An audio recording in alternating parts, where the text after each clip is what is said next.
vamos então para a entrevista com Euclides dos Santos, ele que é professor universitário, vai falar um pouquinho a respeito de acessibilidade aqui pra gente. Euclides, boa tarde, seja muito bem-vindo ao Telescópio. Boa tarde, Guto, tudo bem com vocês? Tudo em ordem aí? Tudo certo, muito bem. E vamos lá já falar. Primeiro eu gostaria que você contasse um pouquinho pra gente aqui a sua história pessoal, né? Com essa questão da acessibilidade, com essa preocupação tão atual hoje em dia.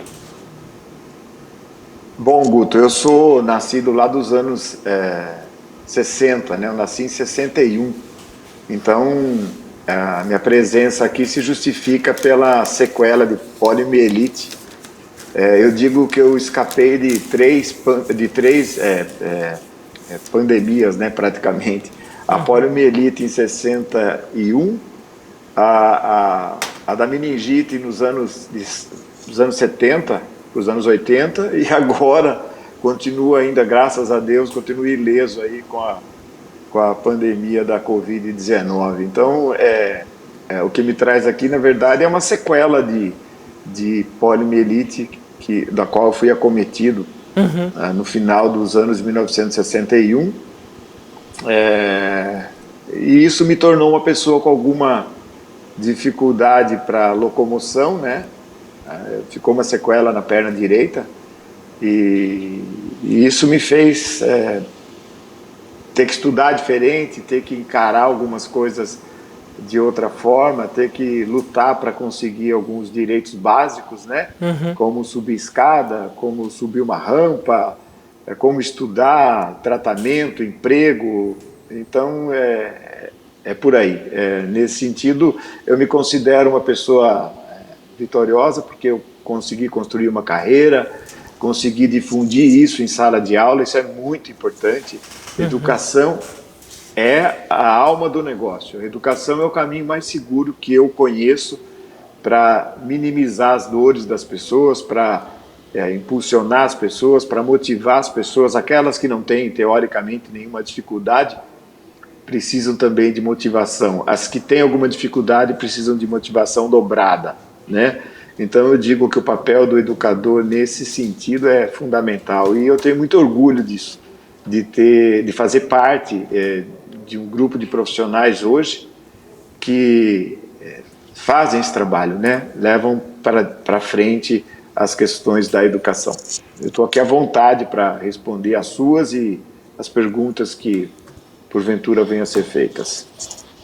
Muito bem, nós estamos mesmo, né, com a nossa transmissão aqui ao vivo através do Facebook, através também do aplicativo aqui da TV. E o pessoal que está em casa, que quiser fazer alguma pergunta, saber alguma curiosidade, tiver aí também algum comentário a respeito desse assunto, pode mandar aqui pra gente através então do facebook.com/TV Itapê e do aplicativo. E Euclides, você já falou aqui um pouquinho da sua história pessoal, né, sua ligação que teve muito particular com isso, mas conta um pouquinho vamos dizer assim, da diferença, principalmente do espaço dessa luta, né? Nós vemos, vamos dizer assim, que ele é um tema que, por mais que sejam anos já que ele vem sendo trabalhado, parece que ainda as pessoas, elas às vezes aparece para elas como uma novidade, né? Se pensar na acessibilidade, se pensar nas formas de incluir o maior número de pessoas, dar maior oportunidade para as pessoas, né? Bom, eu levantei uns dados aqui antes, quando vocês me convidaram, né, para participar. Eu queria agradecer o convite. É sempre muito bem-vindo os convites para estar dividindo conhecimento e dividindo informação com as pessoas, né? O trabalho que vocês fazem é fundamental, ainda mais para a nossa região, né? Então, por exemplo, estatisticamente falando, nós devemos ter em média na cidade 38 mil pessoas com deficiência em Itapetininga. O número estimado da nossa população em 2020 é de mais ou menos 165.500 pessoas. Estimado porque não houve um censo ainda recente, né? Então, a média nacional é 23,9. Nós temos uma média de pessoas com algum tipo de deficiência bastante elevada. Quando a média mundial é em torno de 10%, 12%, a nossa é de 23,9%. Obviamente que está ligado a questões da pobreza, a outras questões, isso Brasil, né? As questões de infraestrutura, as questões de esgoto, as questões de saúde pública, enfim, uma série de outras necessidades que a população precisa e nem sempre tem, né? Por N razões, nem sempre tem. Então, isso representa um número enorme. Então, se você olhar para Itapetininga dentro do conjunto da obra e dentro da estatística você apontar um número desse de 38 mil pessoas com alguma deficiência, a gente realmente tem um número elevado. E é lógico que a deficiência das mais variadas, né?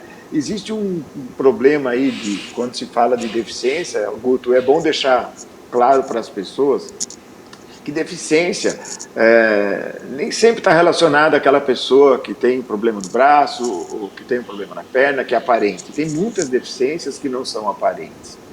Né? Muitas deficiências que não são... não é possível olhar apenas fisicamente, né? Precisa um pouco mais de profundidade na questão. Desse número Brasil, por exemplo, não Itapetininga, mas Brasil, que deve seguir mais ou menos a mesma tendência, né? Nós temos uma taxa demográfica de 80,65 de habitantes por quilômetro quadrado, né? Quer dizer, então, em termos de país, nós somos assim, mais ou menos dividido assim, segundo o censo 2010 do IBGE, informações oficiais do governo, né? Deficiência visual atinge 18,8%. Deficiência motora, 7%, é o meu caso, né? Eu estou dentro dos 7%. Deficiência auditiva, 5,1%. E a deficiência intelectual, 1,4%. Né? Então, a gente tem um número de pessoas que, às vezes, não aparece para as pessoas, elas não sabem delas, da existência delas. Né? E mesmo com o advento da tecnologia, nós estamos usando aqui um recurso fantástico, né? Que é o recurso da internet. Mesmo com esse recurso, a gente escuta muita distorção a respeito do assunto. Né? Existe muita coisa distorcida nessa questão, né? Então, é uma luta constante. Nós temos no país, nós vamos encontrar pessoas assim fantásticas. No próprio governo, a gente encontra gente que defende esse tipo de acesso ao trabalho, à educação, aos prédios públicos, aos prédios privados. Nós vamos encontrar o oposto. Né? Nós vamos encontrar, por exemplo, uma PL 6.159 de 2019 que quer acabar com a cota para deficiente físico nas empresas. Quer dizer, a gente luta por uma cota. Outro dado interessante que as pessoas que estão nos vendo podem se assustar, né? A lei de cota tem 29 anos. 29 anos. Praticamente quase meia vida de um brasileiro aí dentro da estatística. Quer dizer, né, em média, o brasileiro morre a 75 ponto alguma coisa aí, que eu não sei exatamente agora o número exato. Vamos considerar aí quase a metade da vida de um brasileiro já é o tempo de vida da lei de cota. Aí o governo surge com uma lei que quer acabar com isso e transformar isso em digamos assim, uma contribuição obrigatória das empresas para entidades que cuidam de pessoas com deficiência. Quer dizer, tem que olhar isso com uma maneira um pouco mais ampla, né? Um pouco mais social, porque não se trata somente do quanto entra no bolso ou no orçamento de um deficiente. Físico, intelectual, visual, auditivo. Não é só isso, é a interação. É a integração social, é a vivência com as pessoas. Porque senão nós vamos voltar lá na década de 60 e vamos colocar os deficientes dentro de um aquário, né? Vamos protegê-lo da sociedade que não é muito bacana, vamos protegê-lo das dificuldades da vida, das agruras da vida, e vamos fazer o quê? E a hora que esses pais morrem, que esses responsáveis por essas pessoas morrem, elas ficam desamparadas, né? Então o caminho não é esse, não se trata somente a gente sabe que não existe lei perfeita, não existe solução fácil para problemas complexos. Existem soluções que precisam ser aprimoradas e não simplesmente descartadas porque elas são complexas, né? Nós não podemos perder isso de vista.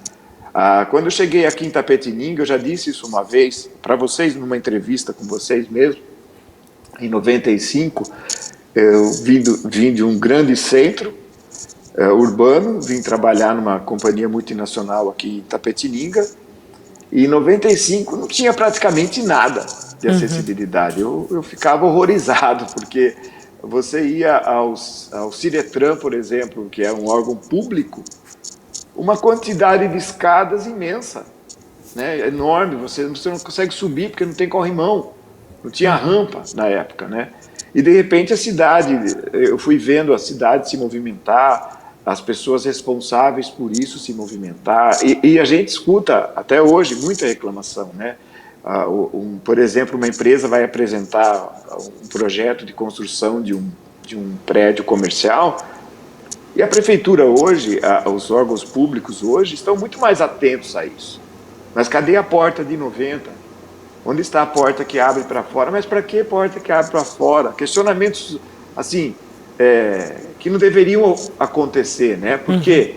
Porque as portas precisam ser amplas, os banheiros precisam de barras de suporte, porque muitas pessoas com deficiência não têm a facilidade de usar o banheiro com a mesma tranquilidade que uma pessoa, abre aspas, normal tem, né?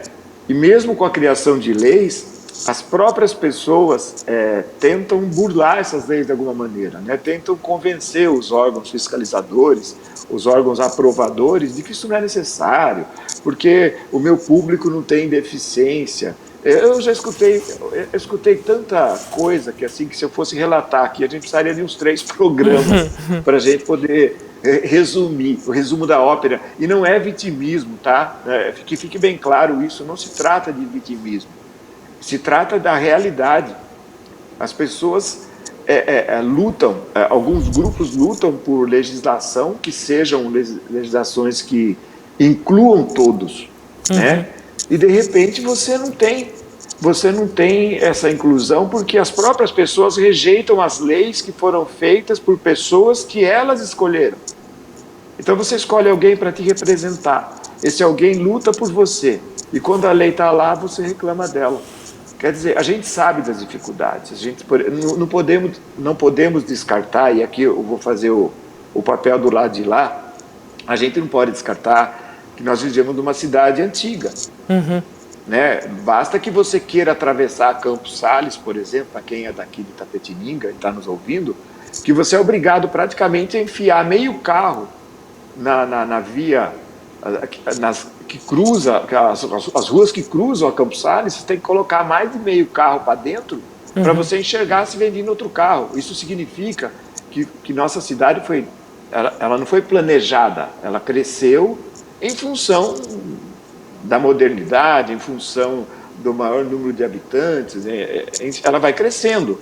E os defeitos que ela tinha continuam lá, porque você não pode derrubar um prédio histórico, um prédio antigo, porque ele não atende o diâmetro ideal da curva de uma esquina, por exemplo, né? Então a gente entende, uma pessoa que aluga uma casa antiga, ela vai ter uma dificuldade enorme para colocar um banheiro amplo, né? Nós temos que considerar isso, mas os nossos fiscais, os responsáveis por isso também sabem disso, né?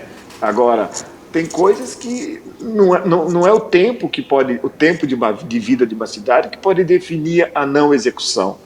Exemplo, calçada.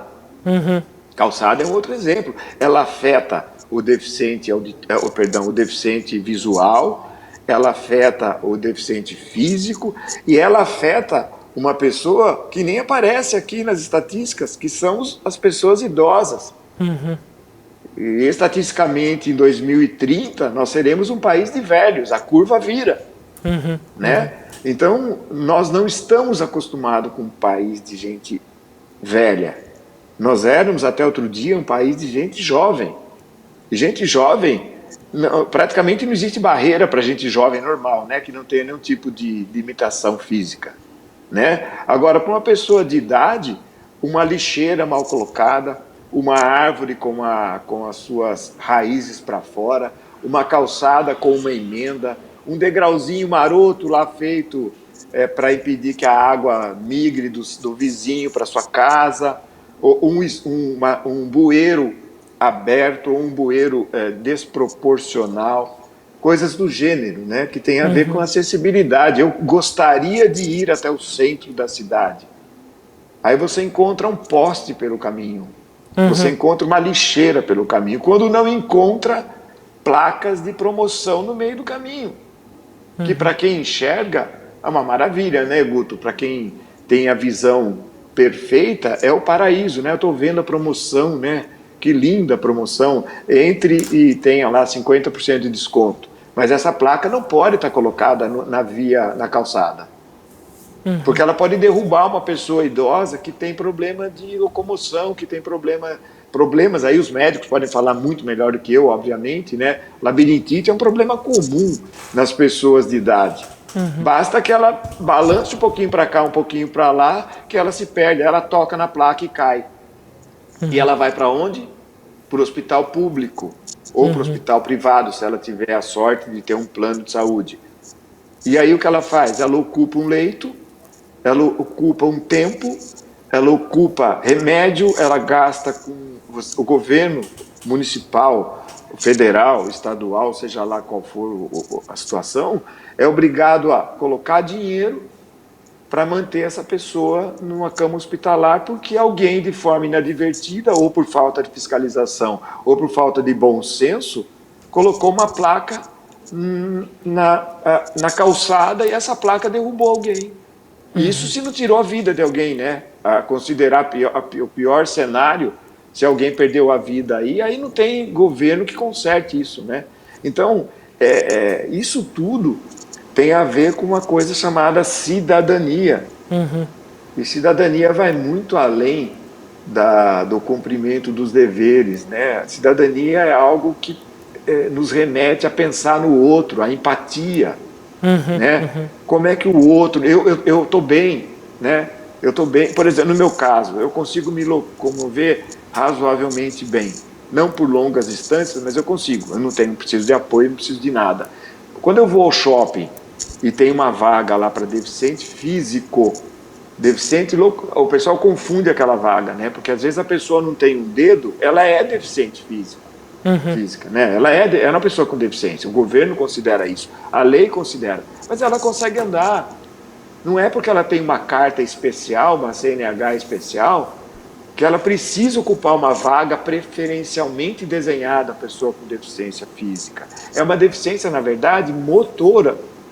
Entendeu? É muito diferente. Então, você fala, mas aí alguém interpela, ou a própria policial, que tem autoridade para isso, mesmo em lugares que não públicos, ele interpela uma pessoa dessa, viu? Você falando, mas eu sou deficiente, olha a minha carta. Que deficiência que você tem? Eu não tenho 2 dedos.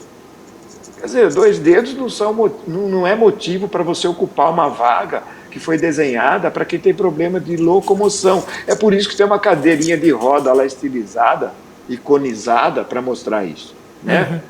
Muito então bem. Eu digo assim, que é uma questão... Oi, pode falar. Não, é só tá trazendo aqui pra gente, Euclides, eu acho que passa, né, muito nessa visão, né, de pensar no outro, essa visão de saber, de prover a melhor situação, de estar preocupado também com a situação. Mas falando em termos assim, eu gostaria só que se você comentasse um pouquinho com a gente, a respeito assim, nós temos leis, né, vamos dizer assim, leis federais, leis estaduais, leis municipais que regulam tudo isso. A seu ver, se essas leis elas fossem amplamente, integralmente e verdadeiramente aplicadas, já seria o bastante ou ainda falta muito ainda? Não, a lei, Guto, ela contribui muito no aspecto formal, né? Formalizar as coisas, né? Então, se eu vou construir um prédio e tem uma lei que diz que eu tenho que ter uma rampa, se tem uma lei que diz que eu tenho que ter um banheiro acessível, se tem uma lei que diz que eu não posso construir uma clínica com escadas sem elevadores auxiliares, essa lei ajuda muito. Não tenha dúvida disso. Nós temos 2 variáveis aí a considerar. As leis que já existem, se elas fossem cumpridas, como você mesmo disse, nós teríamos uma vida muito melhor para as pessoas com algum tipo de deficiência. Se elas fossem levadas a cabo, né? Eu estava lendo uma matéria hoje pela manhã a respeito desse assunto, né? Para passar informações precisas para vocês, né?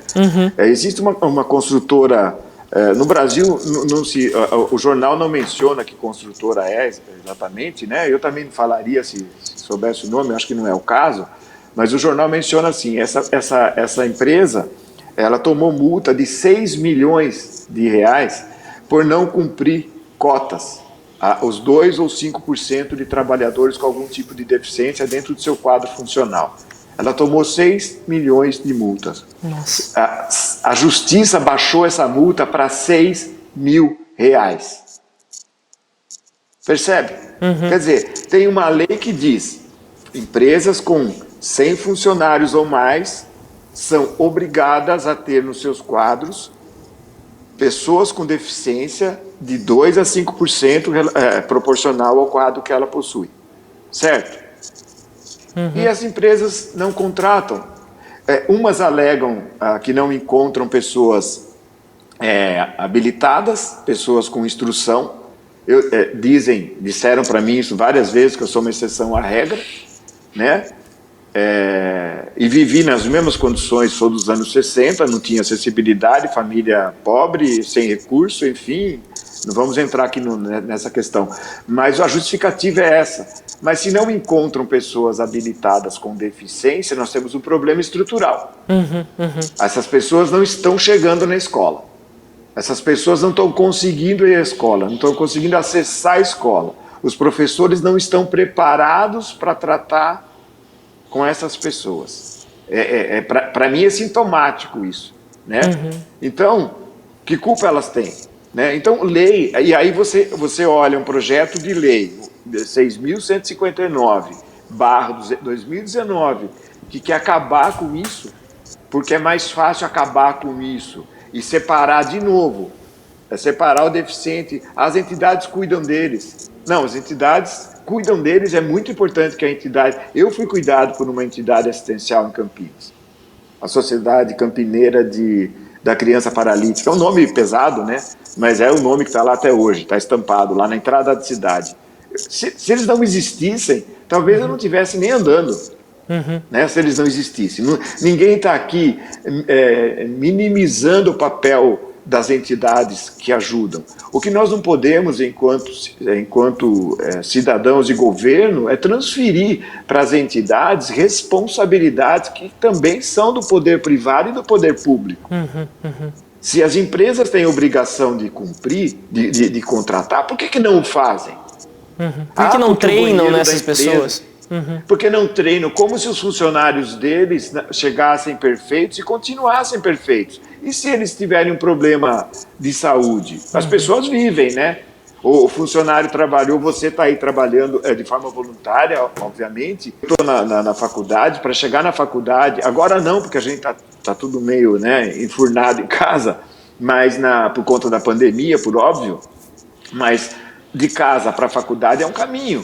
Se nesse caminho alguém bater no meu carro, me machucar, e digamos que eu não tivesse deficiência alguma, de repente eu posso ter uma deficiência. Eu vou ser demitido por causa disso? Quer dizer, então, existe o quê? Existe assim, parece assim, se cria uma lei e depois se cria subterfúgios para essa lei não ser cumprida. Ou através da justiça, que acaba sendo leniente demais com essas situações, ou através até de o simples não pagamento, que acaba não tendo punição nenhuma. Então não me parece que a PL 6159 ajude a resolver o problema. Ela agrava o problema. Por quê? Porque ela tira a responsabilidade das empresas de contratarem pessoas com deficiência. Bom, se elas têm dificuldades com a deficiência, encontrar pessoas, ajudem a treinar as pessoas aprendem. Não é uma deficiência física, auditiva, que vai impedir alguém de aprender. Agora, isso demanda trabalho, né? Precisamos trabalhar para isso. Então, respondendo de novo a sua pergunta de forma mais objetiva, né? Para ela não ficar... Se todas as leis que existem fossem aplicadas de fato, porque se existe lei, com certeza, se você não cumpre, tem alguma punição, né? Se essas punições fossem levadas a cabo, se não passassem panos aí, né, procurasse minimizar essas punições, a gente com certeza teria um país melhor para os deficientes, teria um país melhor para todo mundo, porque estaria todo mundo engajado e todo mundo produzindo alguma coisa, porque não se trata de você, a pessoa é deficiente, então vamos encostá-la num lugar. Não, pelo contrário, vamos incluí-la, vamos torná-la alguém que gere imposto, que gere riqueza para o país. Ela não precisa gerar custo, ela pode gerar riqueza, né? Pra você ter uma ideia, a ACD informa que 40% das tetraplegias e paraplegias do Brasil são causadas por acidente de trânsito. Quer dizer, as pessoas não nasceram deficientes, quer dizer, uma parte sim, mas uma parte não, elas se tornaram deficientes por conta de alguma coisa. Ou falta da vacina, ou de uma vacina, ou falta de uma campanha adequada, ou falta de um cuidado no trânsito. De um serviço de cuidado no trânsito, educação no trânsito, da saúde, um problema com saúde, digo assim, de atendimento à saúde, alguém não viu aquele problema piorou. Quer dizer, várias são as vertentes, aí não dá para abraçar todas num programa só, né?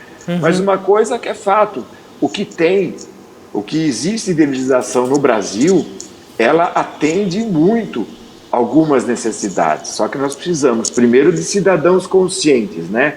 Não adianta eu criar uma vaga para deficiente e ela ser ocupada por malandro, por alguém que quer dar uma... Né, o Gerson não merece essa pecha, né? Mas o cara que usa a lei do Gerson, né? Da vantagem, né? Eu já vi situações aqui para deixar isso bem claro do que pode acontecer. Um dia eu parei num shopping, lá no Agro Shopping de Sorocaba, estou dando o nome aí aos bois, o rapaz desceu mancando do carro da vaga de deficiente. Eu estava chegando no carro. Aí eu tinha esquecido uma coisa, resolvi voltar. Encontrei essa pessoa andando normalmente dentro do shopping. Olha o nível que chega. Olha o nível que a gente chega. A gente chega no nível de alguém simular que é deficiente, porque não tem ninguém olhando, ele não pôs o papel lá, não tem ninguém olhando, né? Uma empresa não vai colocar um guarda lá só para tomar conta disso, não é prioridade para ela, né?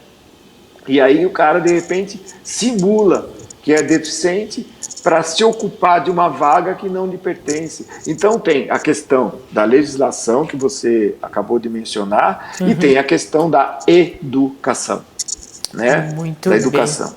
Da cidadania. Exatamente. Euclides, a Neta Bueno e o Calil mandaram um abraço aqui para você, eles estão acompanhando aqui o programa junto com a gente. Grandes amigos. Outro para eles, grandes amigos da gente aqui, as pessoas que nos receberam aqui na cidade, foram as primeiras pessoas que nos deram as mãos, assim, vamos juntos, a gente apresenta a cidade, a gente mostra a cidade e mostrar uma cidade extremamente receptiva. Assim, em nenhum momento, hoje eu penso, agora, já maduro aqui, já na cidade há mais de 25 anos, né? Eu digo que eu fui uma pessoa privilegiada, né, de estar aqui. Fiz grandes amigos aqui, trabalho aqui, continuo trabalhando aqui, é muito bacana estar aqui. Criei meus filhos, agora crio os netos aqui também. Um abraço para eles também. Muito bem. Euclides, eu agradeço muito sua participação aqui com a gente no programa. Acho que foi uma alegria muito grande poder falar desses assuntos, trazer, né, esse olhar que muitas vezes na correria do dia a dia as pessoas elas não se atentam a tudo isso. E é importante sempre ter isso na consciência, sempre ter essa, vamos dizer assim, essa interação, também essa consciência, né, da autonomia, né, de propiciar, né, para que essas pessoas não simplesmente elas sejam assistidas, mas sim que elas tenham o seu espaço, elas consigam enriquecer muito a sociedade com o seu trabalho, com a sua vida ali, então é muito importante. Muito obrigado pela participação aqui, viu, Euclides? Obrigado vocês, eu agradeço mais uma vez o convite e estou à disposição para debater sobre isso, para falar sobre isso. É um prazer enorme. Sucesso para vocês aí. Um abraço. Tá certo, muito obrigado, um grande abraço. Conversou com a gente aqui então Euclides dos Santos, ele que é professor universitário aqui em Itapetininga, falando desse tema tão importante que é a acessibilidade. Então vamos lá também fazer a nossa parte, ter a consciência, trazer para o nosso dia a dia essa preocupação e também, no que for possível, nós propiciarmos aí para que essas pessoas tenham cada vez mais autonomia, tenham cada vez mais as possibilidades de estar junto com a gente.